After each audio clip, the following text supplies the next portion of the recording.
In today's video, I am going to show you how to recover deleted stories in Instagram. Therefore, without wasting any of your time, let's jump to the video.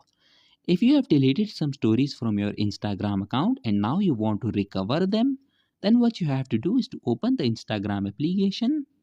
Click on these three horizontal lines at the top right corner of your screens. Then click on your activity. Now scroll down and click on the last option that says download your information. Click on request a download. Then select your Instagram account and click on next. Now select complete copy and tap on the submit request option. After you click on submit request, a file containing your deleted stories on Instagram will be sent to your email address. Once you have received that file, all you have to do is to download it and your deleted stories on Instagram will be recovered. So that was it for this video and I'll see you guys in the next one. Peace out.